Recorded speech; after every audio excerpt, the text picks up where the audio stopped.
आज हम बात करने वाले हैं एक बहुत ही दिलचस्प और ज़रूरी टॉपिक पर। एंटरप्राइज एआई आर्किटेक्चर को सिक्योर और स्केलेबल कैसे बनाया जाए ताकि वो असल दुनिया के उलझे हुए और बिखरे हुए डेटा के साथ भी बेहतरीन तरीके से काम कर सके। तो चलिए सीधे इसमें गहराई से उतरते हैं और देखते हैं कि इम्परफेक्ट डेटा या अधूरे डेटा के लिए एआई को आखिर कैसे डिज़ाइन किया जाता है। MIT की 2025 की एक ताज़ा स्टडी में एक ऐसा चौंकाने वाला आंकड़ा सामने आया है जो सारी हकीकत बयां कर देता है। रिसर्च और डेवलपमेंट तो बहुत होता है, लेकिन केवल 5% एंटरप्राइज एआई टूल्स ही असल प्रोडक्शन तक पहुंच पाते हैं। ये जो इतनी बड़ी खाई है, जिसे हम जेन एआई डिवाइड कह सकते हैं, यानी जो टेस्टिंग स्टेज में है और जो असल में डिप्लॉय होता है, उसके बीच का अंतर आखिर ये होता क्यों है? इसी डिप्लॉयमेंट क्राइसिस को सुलझाने के लिए इस एक्सप्लेनर में हमने एक क्लियर रोड मैप तैयार किया है।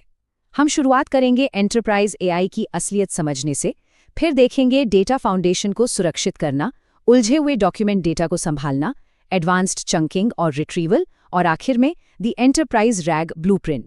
तो शुरू करते हैं पहले हिस्से से, एंटरप्राइज एआई की असलियत।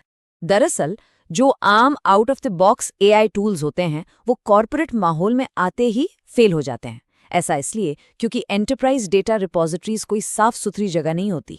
ये बेहद विशाल और जटिल होती हैं। ये सालों तक इंसानों के पढ़ने और आर्काइव करने के हिसाब से बनाई गई हैं, एआई की प्रोसेसिंग के लिए नहीं। यहाँ डेटा अलग अलग लेयर्स में और बहुत अस्त व्यस्त होता है। एकदम परफेक्ट स्ट्रक्चर की उम्मीद करना यहाँ बिल्कुल बेमानी है।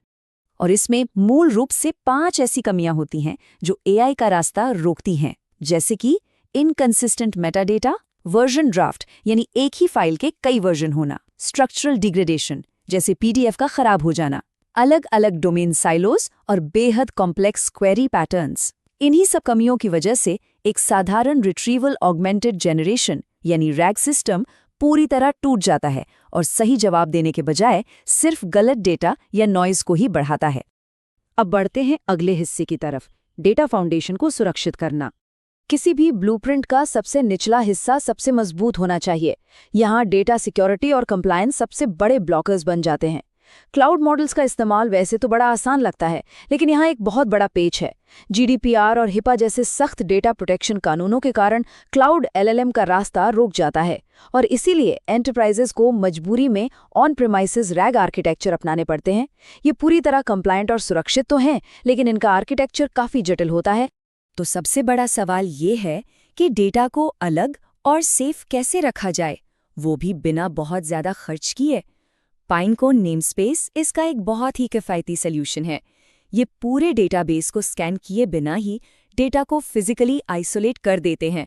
सोचने वाली बात है, जहां मेटा डेटा फिल्टरिंग में 100 GB स्कैन करने की भारी कीमत चुकानी पड़ती है, वहीं नेमस्पेस इस्तेमाल करने से ये काम सिर्फ $1 प्रति GB में हो जाता है।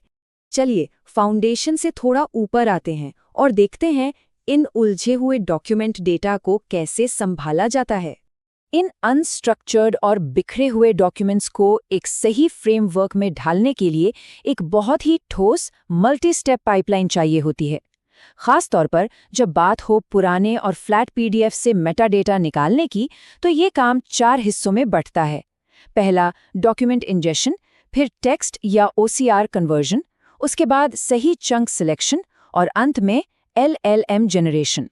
हर एक स्टेप अपने आप में बेहद अहम है। बॉक्स एआई के एंड टू एंड वर्कफ्लो को ही ले लीजिए।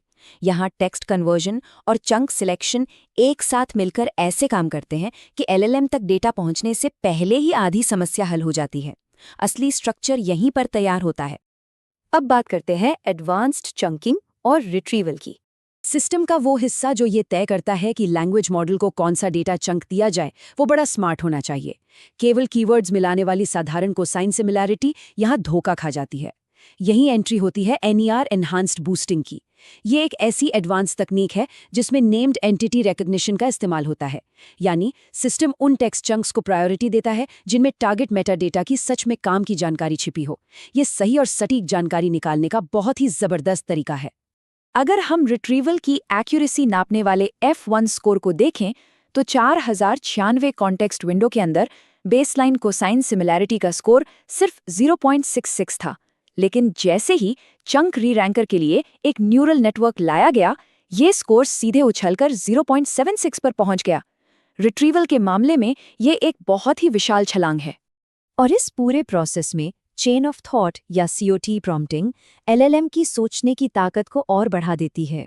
असल में इसमें LLM को एक निर्देश दिया जाता है कि फाइनल जवाब देने से पहले वो अपनी रीजनिंग को छोटे-छोटे और साफ स्टेप्स में तोड़े। इस ट्रिक से बड़े एंटरप्राइज की जो मल्टी हॉप और कॉम्प्लिकेटेड क्वेरीज होती हैं, उन्हें LLM बिल्कुल सटीक तरीके से जोड़ पाता है। तो चलिए आते हैं आखिरी और सबसे अहम हिस्से पर, द एंटरप्राइज रैग ब्लूप्रिंट। अब इन सारी लेयर्स को मिला के क्वालिटी कंट्रोल कैसे की जाए, इसके लिए एक बहुत ही बढ़िया स्ट्रैटेजी है LLM को ही एक जज की तरह इस्तेमाल करना। एक इवैल्यूएटिव LLM लेयर बनाई जाती है जो एक्सट्रैक्शन एजेंट्स के आउटपुट को ग्रेड और करेक्ट करती है। नतीजा, ग्राउंड ट्रूथ मैच रेट 73.3% से बढ़कर सीधे 80.5% हो जाता है, यानी क्वालिटी में एकदम सॉलिड इजाफा। और इस ग्रेडिंग सिस्टम से एक ऐसा कंटिन्यूअस ऑनलाइन मॉनिटरिंग डैशबोर्ड बनता है जहां प्राइवेसी का बिल्कुल ध्यान रखा जाता है। बिना एंटरप्राइज का रॉ डेटा बाहर दिखाए एक्सट्रैक्शन स्कोर्स को हर एक फील्ड के हिसाब से आसानी से ट्रैक और मॉनिटर किया जा सकता है।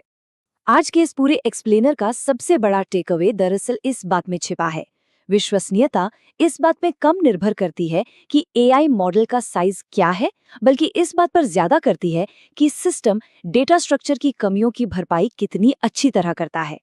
आसान शब्दों में कहें तो सिर्फ बड़े और भारी भरकम मॉडल्स के पीछे भागने से कुछ नहीं होगा अगर सिस्टम की स्ट्रक्चरल इंजीनियरिंग मजबूत नहीं है। तो इसके साथ ही एक बेहद जरूरी सवाल उठता है, आजकल जो एंटरप्राइज AI इंफ्रास्ट्रक्चर बनाए जा रहे हैं, क्या वो सच में एक चट्टान जैसी मजबूत नींव पर खड़े हैं या फिर वो सिर्फ ताश के पत्तों का एक महल है जो किसी भी वक्त ढह सकता है?